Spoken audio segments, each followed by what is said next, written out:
절들을 관찰하기 세 번째 요소는 바로 중요 관찰 포인트들이 무엇이 있는가 하는 것입니다. 물론 어떤 것이든 관찰하는 것입니다.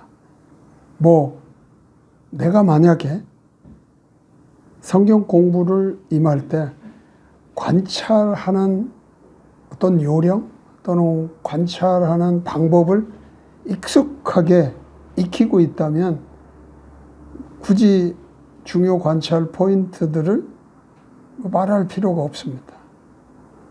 그러나 의외로 이 견합적 방법론을 통해서 성경 공부를 익히지 않았다면, 훈련하지 않았다면 아마도 관찰하는 포인트들이 매우 작을 것입니다. 작다는 것은 그 관찰의 요소들을 몇 개 가지고 있지 못하다, 기억하지 못한다, 그런 뜻입니다. 보다 더 관찰을 자세히 폭넓게 하기 위해서는 기본적으로 어떤 것들을 관찰해야 되는가 하는 것을 알아둘 필요가 있을 것입니다. 근데 그런 하나의 자료를 제공하는 것입니다. 한 14가지 정도를 소개합니다마는 더 관찰의 요소들이 있을 수 있습니다. 그건 각자의 역량에 따라서 또는 각자가 성경을 통해서 얼마나 발견의 기쁨을 누렸냐에 따라서 이거는 더 확장될 수 있습니다. 한 14가지 정도를 소개하는 것이 이 또 강의에서의 한계이기는 하지만 한번 구체적으로 살펴보도록 하겠습니다. 중요 단어들. 여기서는 단수, 복수를 이렇게 함께 병기하고 있습니다. 왜냐하면 이런 포인트에서 하나만 할 수도 있기 때문에. 그러나 일반적으로는 복수의 어떤 그 의미를 내포하고 있습니다. 그래서 단수, 복수를 용어적으로 이렇게 같이 명기를 했다는 걸 말씀드리고, 굳이 앞으로는 이 복수의 문제는 언급하지 않겠습니다. 중요 단어를 표시하라입니다. 중요 단어란 어떤 의미냐면,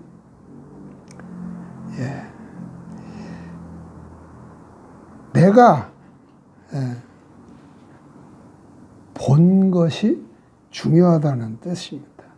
중요 단어란 그 본문에 이게 뭐다라고 말해 놓은 것은 없습니다. 또 누구도 이것은 중요해, 누구든지 중요해야 해, 이렇게 말할 수도 없습니다. 중요하다, 중요 단어란 내가 본 것이 중요하다는 그런 뜻을 담고 있습니다. 그게 중요 단어라는 의미입니다. 그러면 이제 그 의미를 고려해야 합니다. 물론 당연히 이 의미는 관찰적 입장에서 그 중요가 어떤 의미를 주는가 이런 것을 말하는 겁니다. 이 단어의 의미, 즉 정의적 관점은 이제 해석에 우리가 필요한 이야기죠.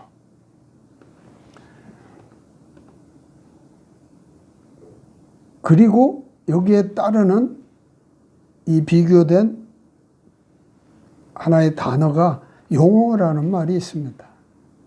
그 의미를 생각하면 결국 내가 관찰하는 절들에서 본 중요 단어는 그 의미는 단 하나의 것만을 가지는 겁니다. 그게 용어입니다.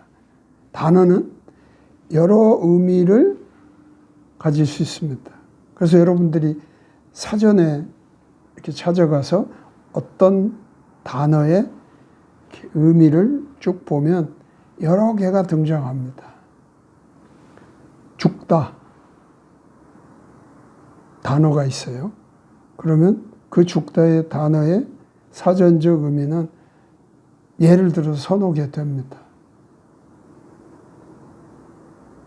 그 중에 내가 지금 보고 있는 그 단락에서의 죽다라는 단어의 의미는 단 하나 의미하고 있는 겁니다. 그래서 그 여러 개의 의미 중에 하나를 찾아야 된다. 또는 선택해야 됩니다. 그래서 그 단락의 이 중요 단어의 의미는 무엇이다 라고 했을 때 그거를 용어라 한다는 거죠. 그래서 용어는 한 의미만 가지는 것을 말합니다. 두 번째 관찰의 중요 포인트는 반복하는 단어 구. 구는 단어들의 조합입니다. 두 개 이상의 단어가 모이면 구를 이룬다 이런 겁니다. 그것을 살펴봐야 됩니다.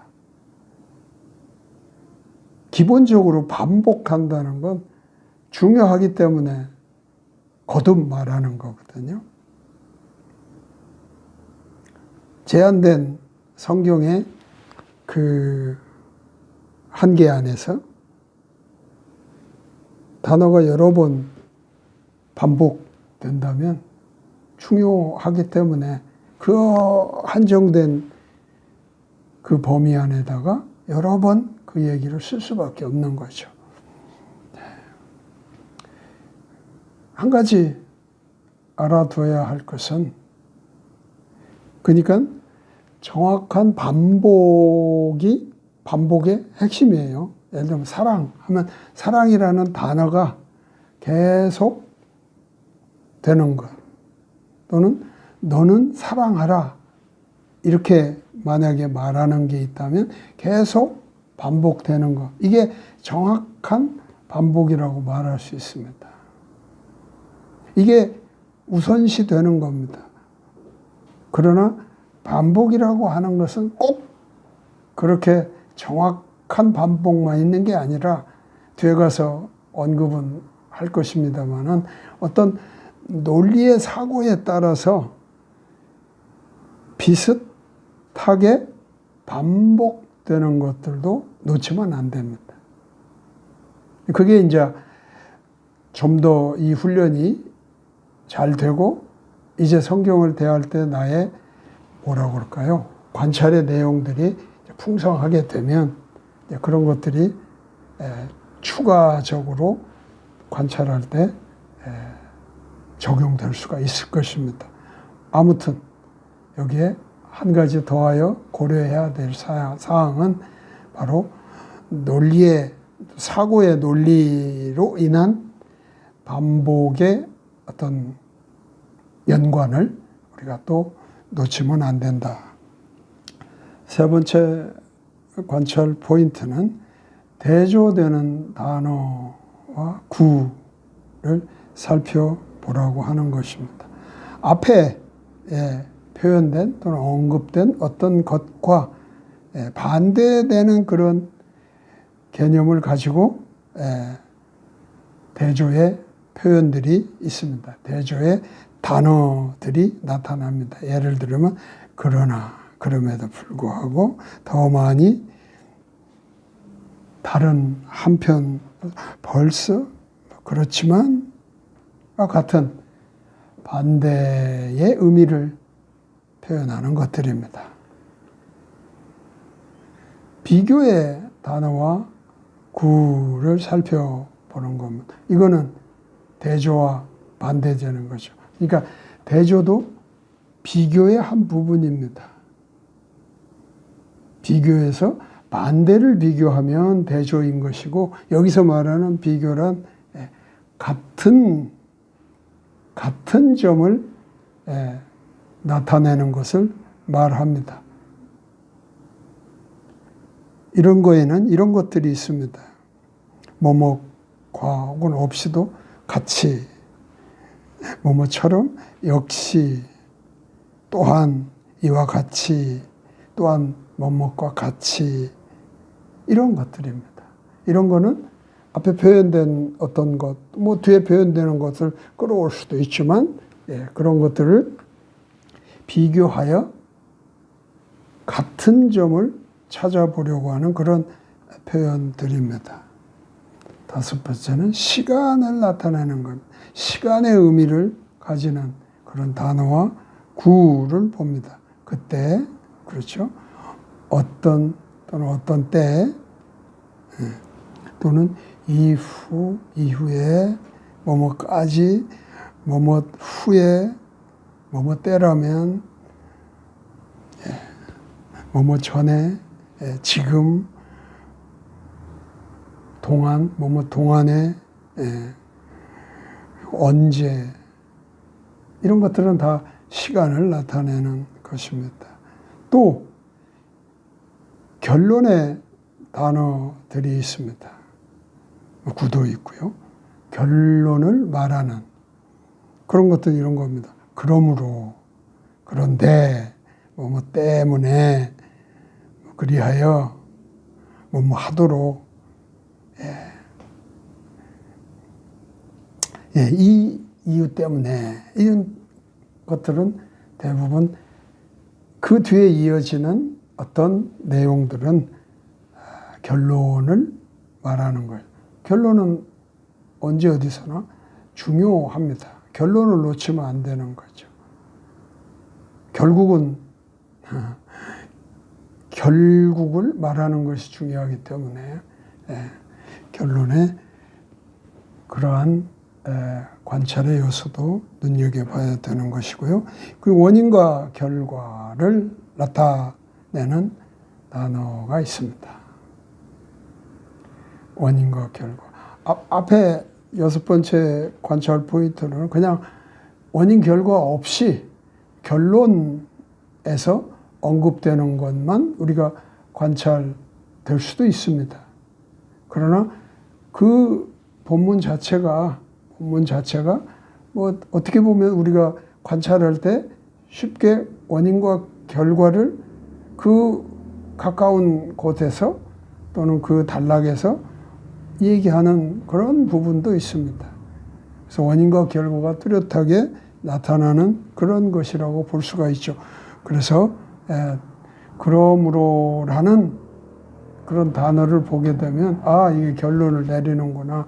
그러면 혹시 원인, 이유 이런 건 없을까? 하고 돌아보면 이유가 발견되기도 하고 원인이 발견되기도 하고 그렇습니다. 이 앞에 결론만 우리가 보는 또는 결과만 보는 그런 것에만 눈을 두지 말고 결론에도 눈을 두어야 되지만 그런 결론의 어떤 내용들을 보면 이유나 원인이나 이런 것 또한 살펴볼 그러한 관찰력이 필요합니다. 여기서는 그러므로, 그러면, 결과로서 이와 같이 또는 그런데 등과 같은 단어들을 살펴보면 됩니다. 그래서 어떤 결과를 발견하면 거기에는 그 결과가 나온 이유가 있다고 하는 것을 염두에 두고 그런 것들을 관찰을 통하여 찾아보는 일이 필요하다. 그런 이야기입니다.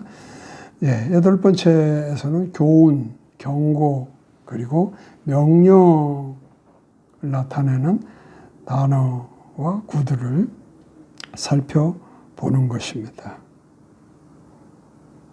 그것은 뭐뭐뭐 하라 같은 이런 표현으로 문장이 맞춰진다든지 하면 이런 것들이 명령이기도 하고 경고이기도 하고 그렇습니다.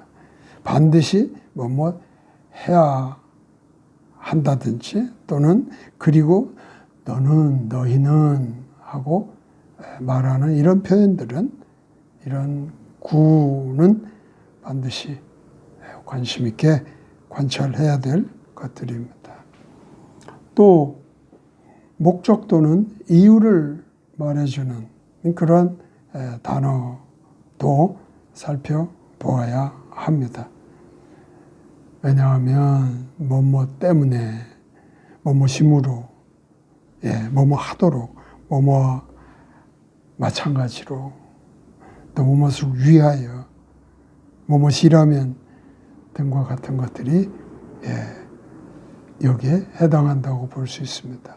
또 우선순위를 나타내는 그런 단어와 구가 있습니다. 이런 것들입니다. 먼저, 첫째, 가장 먼저, 그리고 가장 나중에 등과 같은 것들은 우선순위를 나타내는 겁니다. 우선순위라는 게 반드시 앞에 있는 것만을 말하지 않고 나중에 있는 것이라도 이거는 어떤 순서에 관련된 내용이기 때문에 이렇게 표현해 놓았습니다. 그리고 결단의 구들이 있습니다. 결단을 나타내. 이건 뭐 결론과도 유사한 것이지만 우리가 성경을 통해 볼 때 이런 요구죠. 이런 것들은 놓치면 안 됩니다. 그래서 결단을 나타내는 그런 것들에 대한 관찰도 눈여겨봐야 됩니다. 내가 뭐뭐 할지 모른다. 그래서 내가 뭐뭐 할 수 있다. 와 같은 그런 그 구들을 잘 살펴볼 필요가 있습니다. 또 장소를 나타내는 것 당연하겠죠. 장소도 중요합니다. 예를 들면 왜 예수님이 이 장소에서 그런 말씀을 하셨을까? 왜 제자들은 그 장소에서 그런 이야기를 들었을까? 또는 했을까? 역사적인 그러한 그 이야기 속에도 역사적 그런 흐름 속에서도 장소에 관한 것은 매우 중요한 것들을 암시합니다. 이런 것들을 놓치게 되면 성경을 아주 흥미롭게 또는 성경의 진짜의 맛을 놓치기가 쉽죠. 그래서 장소를 나타내는 그런 단어도 중요합니다. 대표적으로 보면 이런 것이 있습니다. 그곳에 또는 뭐뭐뭐 한 곳에, 거기에, 여기에 등과 같은 것이 장소를 나타내는 그런 관찰의 포인트입니다. 또는 강조를 나타내는 것들도 우리는 놓치면 안 됩니다. 강조, 주로 부사들이 많이 사용되는데요. 여기도 보면 정말로, 진실로, 오직, 단지, 그러나 또는 뭐뭐 뿐과 같은 이런 표현들은 바로 강조를 나타내는 단어들입니다. 이상과 같은 중요한 관찰 포인트들을 우리가 만나면 각 단어에 대해서 공부를 해야 됩니다. 주로 이 중요 단어나 구 이런 관점에서 관찰을 좀 할 필요가, 물론 그 절을 전체적으로 또는 단락 여러 절을 전체적으로 이런 것도 다 관찰의 영역에 해당하지만 역시 관찰의 주요 초점은 단어, 구, 뭐 이런 것들이 중요할 수밖에 없습니다. 그래서 그런 중요 단어를 내가 발견한다면 거기에 대한 공부가 세밀하게 필요합니다. 그리고 문맥에서 그 단어의 의미를, 단 하나의 의미인 용어를 우리가 규정해야 됩니다. 이것을 우리가 다시 언급하지만 용어라고 합니다. 이거를 우리가 어떻게 보면 규정하기 위해서 관찰에 이 중요한 과정이 필요한 것입니다. 그래야 이제 다음 단계인 해석의 바른 해석을 우리는 할 수 있다는 것입니다. 그리고 네 번째 절들을 관찰하는데 우리가 중요한 요소로는 관찰된 언어에 대해서 살펴보도록 하겠습니다. 첫째는 표현된 언어를 알아차려야 합니다. 즉, 그 표현된 언어가 문자적이냐, 비유적이냐 하는 것입니다. 영어로 이 두 구분을, 그 용어의 구분을 좀 도움이 되도록 표기를 했는데요. 문자적이는 literal이라고 말하는데, 왜냐하면 문자적이냐, 글자 그 자체가 의미를 그대로 보여주는 거냐, 아니면 비유적이냐. 문자는 이것인데 의미는 그 이면에 있는 그 어떤 것을 나타내느냐, figurative라고 말합니다. 이 두 개가 그 표현된 언어의 규정을 하는 중요한 관점입니다. 이게 틀리면 해석은 당연히 틀릴 수밖에 없습니다. 그래서 원칙적인 입장에서는 그것을 문자적으로 보는 것입니다. 이게 원칙입니다. 그러나 모든 것을 문자적으로만 봐가지고는 비유적으로 표현해 놓은 그 사실에 맞지 않기 때문에 관찰의 결론도 잘못될 수 있고 해석은 더더욱 빗나가게 됩니다. 그러나 원칙은 그것을 문자적으로 보는 것을 말합니다. 이때 참고해야 된다고 보면 본문의 분위기를 고려해야 합니다.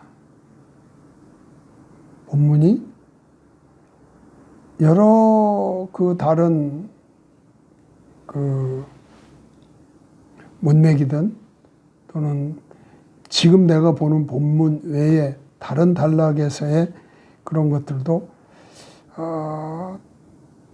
또 분위기 자체가 뭐라고 일반적이지 않다면, 여기서 일반적이라는 말은 그냥 평상적인 그런 것들이 아니라 좀 더 저자가 의도를 가지고 어떤 깔아놓은 그런 것들을 우리가 이해를 한다면, 이 지금 표현된 언어는 문자적인 것이 아니라 비유적인 것이 아니라 문자적이라든지 하는 판단에 중요한 팁이 될 수가 있기 때문이죠. 또 필요를 보이는 표현과 주어진 해결책을 살펴볼 필요가 있습니다. 왜냐하면 이것에 따라서 그 구성되어 있는 어떤 단어들, 이런 것들이 문자적으로 또는 비유적으로 이렇게 보여질 수 있기 때문에, 또한 질문과 답변을 살펴보는 것도 필요합니다. 질문을 했는데 그 질문이 그냥 저자가 말하고 싶은 것을 논증하기 위해서 또 말하기 위해서 그냥 던진 그런 질문일 수도 있고요. 어떤 질문은 반드시 그 청자가 듣는 사람이 답을 요구하는 그런 질문일 수도 있고요. 이런 경우에 문자적인지 비유적인지도 또 달라질 수도 있고 그렇습니다. 그런 의미에서 이런 것들을 좀 살펴보게 된다면 그 단어의 표현이 어떤 것이다 하는 것을 우리가 관찰하는 데 도움을 갖게 됩니다. 또는 관련 참조와 병행 구절들을 우리가 좀 살펴보는 것도 중요합니다. 성경에는 오랜 동안 성경을 좀 전문적으로 연구하는 사람들의 그 연구의 하나의 도움을 통해서 지금은 우리가 이런 것들을 좀 충분히 활용할 수 있는 그런 자료, 참고 자료들이 많이 있습니다. 그래서 그런 것들을 통해서 이 본문에 관련된 또는 병행된 이런 구절들을 함께 우리가 관찰해 본다면 매우 좋은 그런 관찰의 효과들을 가질 수 있게 됩니다. 비록 여기에서 병행 구절과 또는 관련 참조들을 언급하는 중요한 이유 중에 하나는 해석의 더 핵심적인 관점이기는 합니다만은 성경의 가장 좋은 해석은 성경이 말해준다는 것을 발견하는 것입니다. 그게 곧 관련 참조나 병행 구절들에서 우리는 도움을 얻을 수가 있습니다. 성경은 모순되지 않게 성경이 그 성경을 해석한다는 그런 해석의 원리가 있습니다. 이거를 우리가 염두에 두고 관찰을 한다면 바로 관련 참조나 병행 구절에서는 상당히 도움을 많이 받을 수가 있습니다. 그냥 언급한 겁니다. 여기에서 굳이 해석의 어떤 관점을 여러분들에게 가르치려고 하는 것은 아닙니다. 아직 우리는 해석의 단계에 들어가지 않았습니다. 다만 참고로 여기서 성경의 가장 좋은 해석은 성경이 한다. 그것은 곧 관련 참조나 병행 구절을 통해서 우리가 입증할 수 있다. 이런 거를 좀 이해시키기 위해서 이거를 이해할 때 우리는 관찰에도 크게 도움을 가질 수 있기 때문에 미리 언급을 한 것일 뿐입니다. 성경의 난회주를 참고하라고 했습니다. 물론 이 난회주는 많이 소개되어 있지는 않습니다. 그러나 이것도 성경의 어떤 연구에 또는 성경 공부에 그동안 많은 사람들이 헌신하고 관여하여 나타난 어떤 결과들을 참고적으로 종합할 때 우리는 어떤 성경의 어떤 구절에 난회주라고 하는 이러한 참고를 얻어낼 수가 있습니다. 그래서 가끔 보면 성경에 그 보통의 성경에는 어떤 단어나 혹은 어떤 구나 또는 나아가서는 어떤 문장은 난회주라는 이러한 참고로 표현해 놓은 것들이 있습니다. 우리 이것도 참고해 볼 수가 있습니다. 그리고 단어의 그림 또는 단어의 구조라고도 할 수 있습니다. 즉 원형과 파생어들을 우리가 종합적으로 좀 참고하게 되면 매우 좋은 관찰의 결론을 가질 수 있겠다. 그래서 결국 우리는 성경을 공부하다 보면 어원학도 우리가 좀 관심을 가져야 될 그런 필요성을 갖게 됩니다. 관찰 절들을 관찰하는 실습을 하나 해보도록 하겠습니다. 여기서 이 시간은 한 절을 관찰하는 것을 하도록 하겠습니다.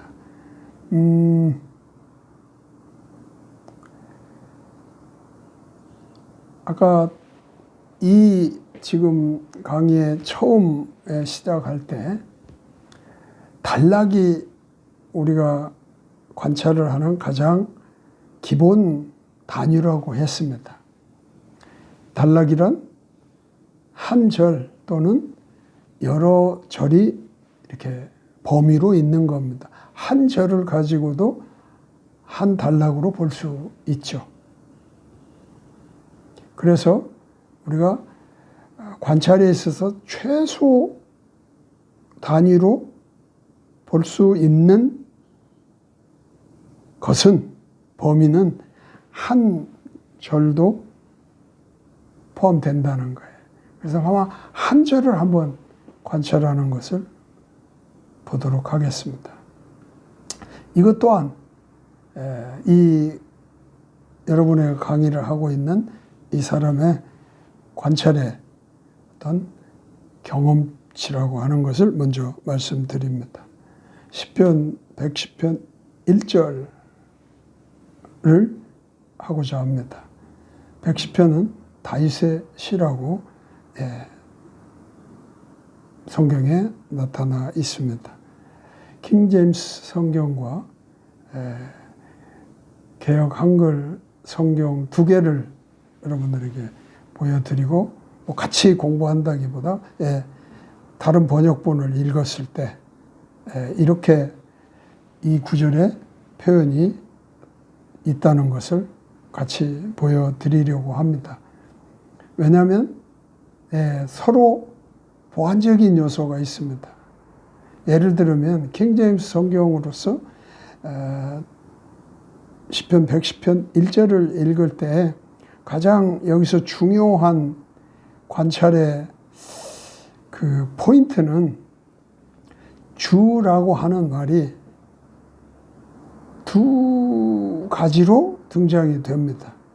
주라는 말은 똑같은 단어인데 이 주가 같은 건지 다른 건지라고 봤을 때 한 절의 문맥을 관찰할 때 가진 의구심, 같은지 다른지, 뭐지? 하는 그런 의구심을 가지고 이 성경을 대할 수밖에 없다는 거죠.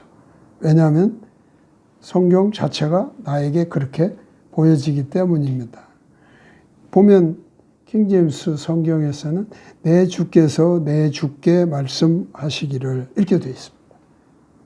주가 두 번 나오잖아요. 이게 어떻게 우리가 이걸 봐야 되느냐 하는 그런 문제가 있어요.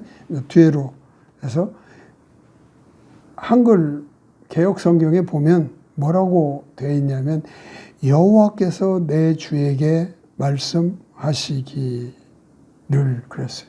여기는 어떻게 돼요? 구분이 되잖아요.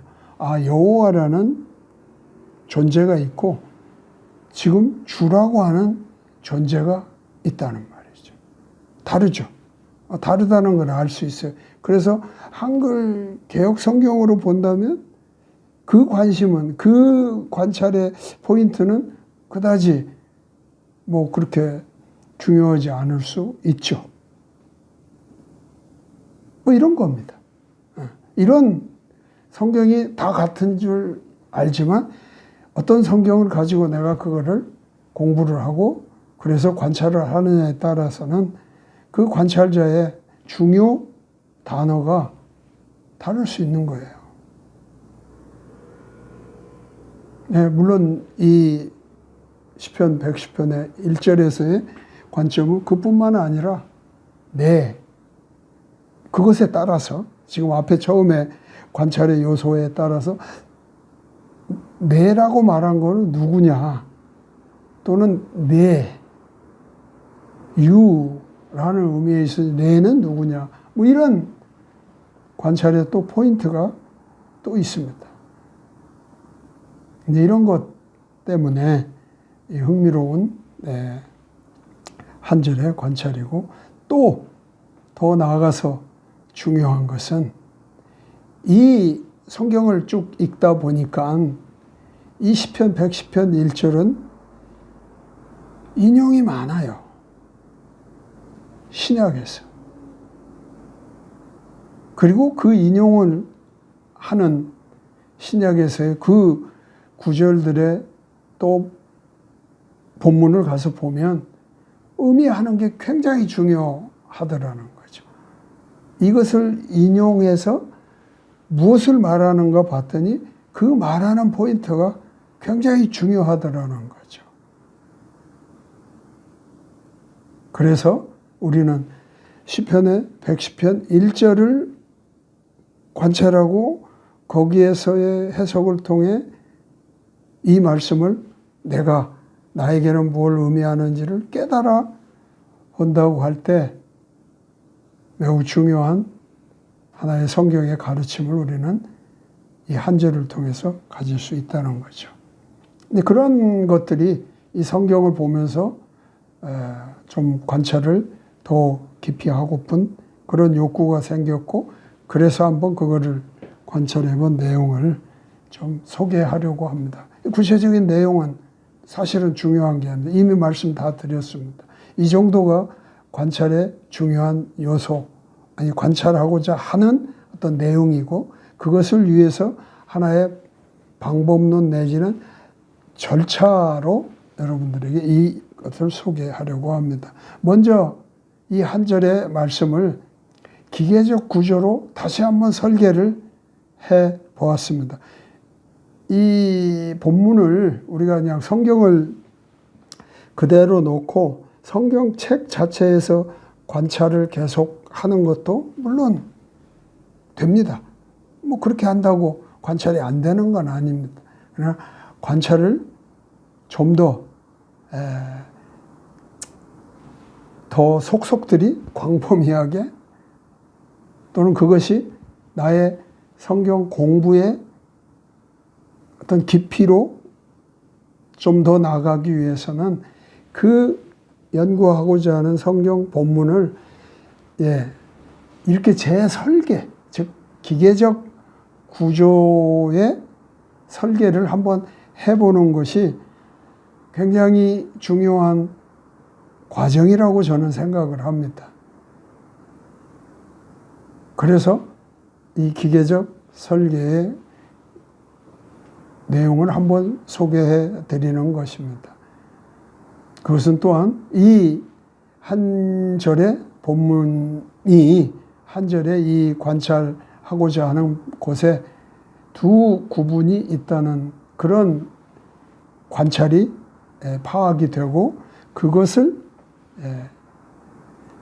기계적 구조로 설계해 봤을 때 이렇게 설계가 된다고 하는 겁니다. 오해가 다시 말하면 한 문장에 있어서 주절에 해당하는 것입니다.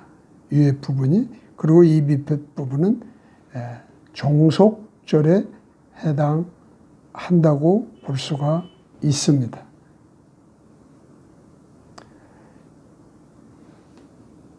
그래서 우리는 그 주절에 해당하는 것에서의 어떤 의미와 어떤 그 관찰의 포인트와 종속절에 있어서의 관찰의 포인트가 상당히 다르게 우리가 나타내는 것을 볼 수가 있습니다. 그래서 이렇게 기계적 설계를 해서 이 배열을 하면, 물론 이 배열에 있어서는 보다 더 문법적인 이해를 갖추는 것이 중요합니다. 그래야 이 기계적 구조의 설계를 좀 더 잘할 수 있다고 볼 수 있죠. 또는 나름 의미 있게 이 설계를 할 수 있다고도 볼 수 있습니다. 아무튼 이거는 참고적인 내용으로서 주께서 내 주께 말씀하셨다. 아니, 이거거든요. 어떤 말씀을 하셨냐? 바로 너는 뭐뭐뭐까지 앉아있으라 하셨다. 이런 얘기거든요. 예. 그러니까 그 두 가지의 내용을 뭐 이렇게 설계를 해 놓았습니다. 그래서 이 설계를 해 놓은 내용을 가지고 이제 관찰을 쭉 해본다. 저는 이 방법론을 훈련할 때 한 절에서 관찰을 20개에서 25개까지 해보는 이런 하나의 요령을 계속 훈련했습니다. 적어도 이 정도는 찾아보라는 거죠. 그래서 보면 이런 것들이 좀 중요 단어로 발견이 되고, 그리고 나는 누구고, 너는 누군지, 뭐 이런 것들이 좀 발견되는 겁니다. 이거 해석을 한 게 아니라 거기에서 나와 내가 구분이 안 되면 그 관찰이, 그 본문이 제대로 나한테 소화될 수가 없거든요. 그래서 자연스럽게 이 나는 누구고 너는 누구고 뭐 이런 것이 발견을 통해서 나타나는 것입니다.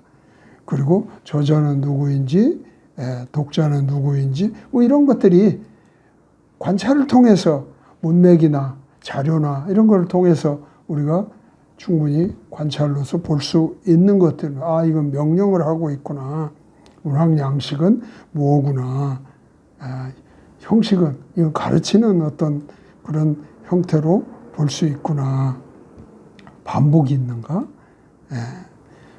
육가 원칙으로 한번 이 문제를 우리가 좀 볼 수는 없을까 해서 한번 그런 내용들을 하나하나 이렇게 요소로 살펴보면 이것이 적어도 25가지 정도는 발견이 된다, 이렇게 보는 겁니다.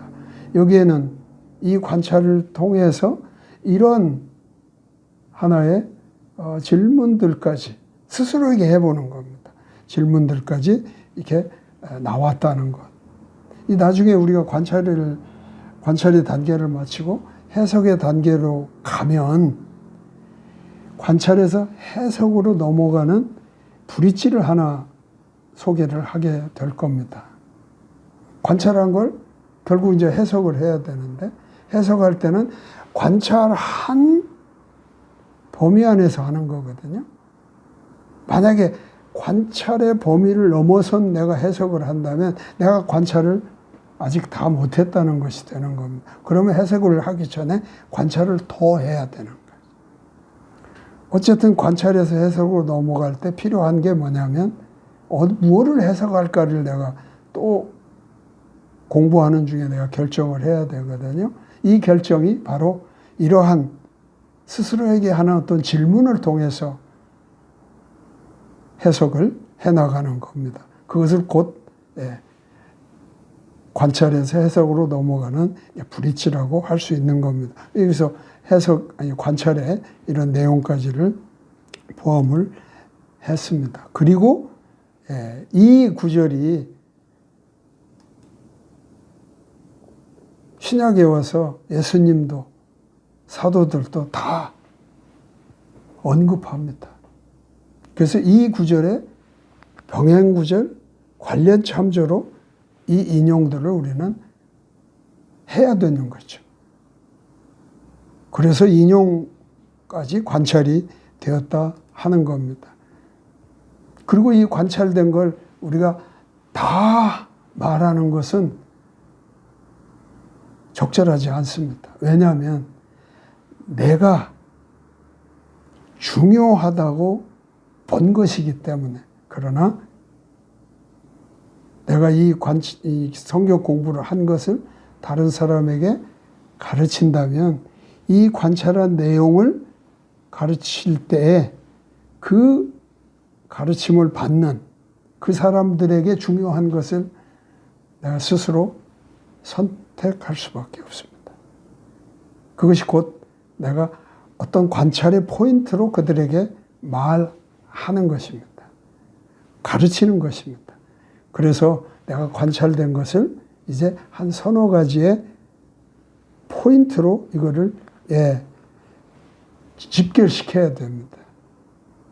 그 내용이 이제 지금 소개하는 그런 내용입니다. 편의상 두 구분을 했다는 거. 그래서 주절과 종속절을 가진 그런 걸로 해서 그걸 분리해서 한번 보게 되면 거기에서 어떤 내용들이 언급되는지 이미 두 구분으로 나누는 것은 소개해 드렸습니다. 이런 것이 이제 한 포인트라고 한다면 두 번째 포인트라고는 아까 이미 말씀드린 것처럼 이 주는 과연 다른가 틀린지. 또 만약에 개역 한글처럼 여호와 그리고 주라고 하는 단어가 나왔다면 그것 또한 다름이지만 여호와와 주는 어떻게 다른가? 다르지만 뒤에 다르다고 하는 것이 자연스럽게 표현되어 있거든요. 뒤에 나오는 한 절 안에 뒤에 나오는 그 종속절의 내용에 보면 여기서 말하는 여호와와 주는 이 주가 어떤 존재를 말하는지를 관찰을 통해 알 수 있다는 거예요. 그래서 그것 때문에 예수님도 사도들도 이 구절을 인용해서 그리스도를 소개하게 된다는 거죠. 다윗이 이미 어느 날 한 1000여 년 뒤에 세상에 등장할 그 예수 그리스도를 이미 존재한 자로 여호와 하나님께 말씀했다는 거예요. 그게 관찰에서 나타난 하나의 결론인 것입니다. 이것을 예수님도 밝히셨고 사도들도 밝혔습니다.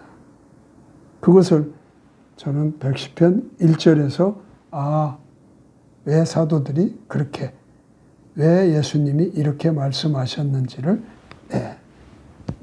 관찰했다는 것을 여러분들에게 보여주는 내용입니다. 이게 관찰을 통해서 성경의 말씀을 진리대로 우리가 관찰했다고 다른 사람에게 말할 수 있는 과정까지를 여러분들에게 보여드린 것입니다.